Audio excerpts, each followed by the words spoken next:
Hello everyone.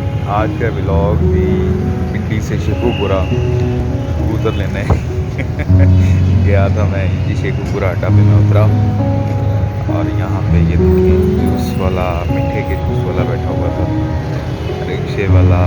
और बहुत ये जी शेखुपुरा लाहौर गुजरांवाला, ये वहाँ जी शेखुपुरा का घंटा घर, ज़बरदस्त चौक।